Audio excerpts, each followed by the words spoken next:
ഹരേ രാമ രാമ രാമ ഹരേ ഹരേ, ഹരേ കൃഷ്ണ കൃഷ്ണ കൃഷ്ണ ഹരേ ഹരേ. ഹരിശ്രീ ഗണപതയേ നമ. അവിഘ്നമസ്തു. രാമായണം ബാലകാവ്യം. കവികളുടെ സമുദ്രലംഘന ചിന്ത തുടർച്ച. രാവണനെ കൊല ചെയ്തിട്ട് രാഘവൻ സീതയെ വീണ്ടെടുത്തിടും നിർണയം. രാമകാര്യാർത്ഥം ഗമിക്കുന്ന നിന്നിൽ രാമൻ തന്നാശീർവാദമുണ്ടെന്നറിക നീ. വാനരന്മാരോട് യാത്ര പറഞ്ഞ് വ്യോമമാർഗേ ചരിച്ച ഹനുമാൻ വിന്ധ്യാചലത്തിൻ മുകളിൽ കയറി വിഷ്ണുരഥൻ പോൽ വിളങ്ങി നിന്നു.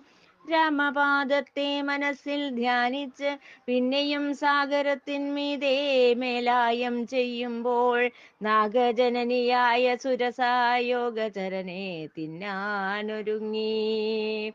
ദശരഥനന്ദനജായയെ തേടി ഞാൻ ജലധി താണ്ടുന്നു മമമാതേ നിർണയം. വിവരം രാഘവൻ തന്റെ സവിധേ ത്വരിതം ചൊല്ലി ഞാൻ തിരിച്ചെത്തിയിടാം. മാരുതി ഇങ്ങനെ ചൊല്ലിയെങ്കിലും ഭോഗി പ്രവര വാ പിളർന്നാൾ ക്ഷണം. നാഗവക്രത്തിലായ ഹനുമാൻ നാഗകർണേ ദ്രുതം നിർഗമിച്ചു. ആഞ്ജനേയൻ തൻ ബുദ്ധി വൈഭവത്തിൽ ആകൃഷ്ടയായ നാഗജനനി ആഹ്ലാദം കൊണ്ടിട്ടവനോട് ചൊല്ലി, കീശവർഗത്തിനലങ്കാരമാണ് നീ. നിന്ദ്രാവിണമറിയാനാദിതി തനയർ ആകാംക്ഷ പൂണ്ടങ്ങിരിക്കുന്ന നേരം ആവേശം കൊണ്ട് ഞാൻ ആഗമിച്ചു ദ്രുതം. ആശങ്കയെല്ലാം തീർന്നു മകനേ. ലങ്കാപുരി തന്നിലെത്താനായി സത്വരം പിന്നെയുമർണവം താണ്ടുന്ന നേരത്ത് സിംഹികയെന്ന നിശാചരി വേഗേന കേസരി നന്ദനൻ തൻ ഛായ പിടിച്ചു വലിച്ചു. തൻ പ്രതിയോഗിയാം രാക്ഷസിയെ കൊന്നു തന്നഘ്രിയാൽ കേസരി നന്ദനൻ വേഗേന സങ്കോചമെന്നെ ചവിട്ടിയ നേരം പഞ്ചത പൂണ്ടു നിശാചരിയും ക്ഷണം. പശ്ചിമഗിരിശൃംഗേ ഭാസ്വാൻ നിൽക്കും നേരം എത്തി ഹനുമാൻ ലങ്കാപുരി ദ്വാരേ. ദക്ഷിണ വാരിധി മധ്യേ ത്രികൂടാചലേ ദർശിക്കും ശ്രീലങ്ക എത്രയും ചിത്രം. ജാതരൂപം കൊണ്ട് തീർത്ത കിടങ്ങുകൾ ദേവഗ്രഹങ്ങളെ വെല്ലും വിസ്മങ്ങൾ. പീതനിറമുള്ള പക്വഫലങ്ങൾ മോഹനം മനോമോഹനമീ ദേശം. ലങ്കാലക്ഷ്മി മോക്ഷം. ലങ്കാപുരി തന്നന്തികെ ചെന്ന് തന്നുടൽ തന്തുഭത്തോളമാക്കിയിട്ട് അമ്പോടെ ചാടാൻ ഉദ്യമിക്കുന്ന നേരം അതിഘോരയാം രാക്ഷസി തടുത്താൻ ഹനുമാനെ.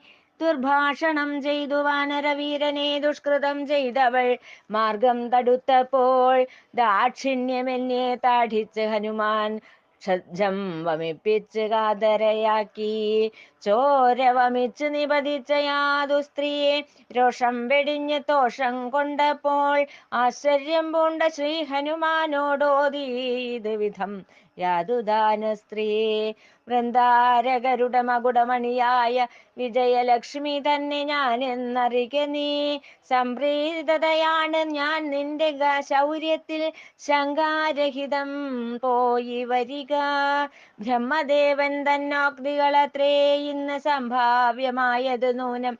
എന്നെയൊരു വൃക്ഷം താഠിക്കും നേരം വന്നു ഭവിക്കും രക്ഷോനാശം നിർണയം എന്നു പറഞ്ഞ് ദേവിയാമങ്കന ബ്രഹ്മസവിധത്തിൽ ചെന്ന് ചേരാനായി നിർഗമിച്ചവിടെ നിന്നും ക്ഷണത്തിൽ മർക്കട ശ്രേഷ്ഠനെ ആശീർവദിച്ച്. സീതാദർശനം.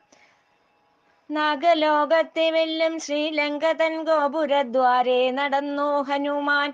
ചാരുതയാർന്ന ഉർവീരൂഹങ്ങളിൽ കേറിയിരുന്നു വീക്ഷണം ചെയ്തു. തുംഗഹർമ്മ്യങ്ങളിൽ വാപികളിൽ ബഹുഭൃംഗങ്ങൾ മോളുന്ന പൂങ്കാവനങ്ങളിൽ പന്ഥാവ് തന്നിലും ആഞ്ജനേയനങ്ങുദ്രാവം ചെയ്ത് തിരഞ്ഞു സീതയെ. അന്നേരം കാണായി ശിംശമാവൃക്ഷത്തിൻ കീഴേ ഇരിക്കുന്ന വാഴുന്ന ഭൂമി തനയയെ കണ്ണുനീർ പെയ്യിച്ചു നമ്ര ശിരസ്കയായി കർപ്പൂര സ്ത്രീകളാൽ ആവൃതയായി. വൃക്ഷകുമാരൻ ഹനുമാനും അങ്ങനെ വൃക്ഷപത്രങ്ങൾക്കുള്ളിലാൽ ഒളിഞ്ഞിരിക്കുമ്പോൾ രക്ഷോവരനായ രാവണൻ ക്ഷിപ്രം എത്തിയിട്ടോതി സീതയോടിത്തം. പാരിൻ മകളെ കേട്ടുകൊണ്ടാലും നീ പാർത്തലം തന്നിലെ കീർത്തിയേറിയിടുന്ന കേസരി വീരൻ പങ്ക്തി കന്ധരൻ. ഈ ദേശം ഭരിക്കും പാർത്ഥിവനാണ് ഞാൻ. വേട്ടുകൊള്ളുക നീ എന്നെ മടിയാതെ, എൻ പ്രേഷ്ഠയായി നീ വസിക്കുകെന്നാകിൽ കാർത്തസ്വരമണി പോലെ വിളങ്ങി നീ കീർത്തിയേറും രാജ്യത്തിനലങ്കാരമായിടും. രാജാ ദശരഥൻ തന്റെ തനൂജനാം രാമൻ തന്നെ നിൻ ഭർത്താവെങ്കിലും ഭാഗ്യഹീനയായി ജീവിതം പോക്കുന്ന യോഷയാണ് നീ എന്ന് ഞാൻ അറിയുന്നു.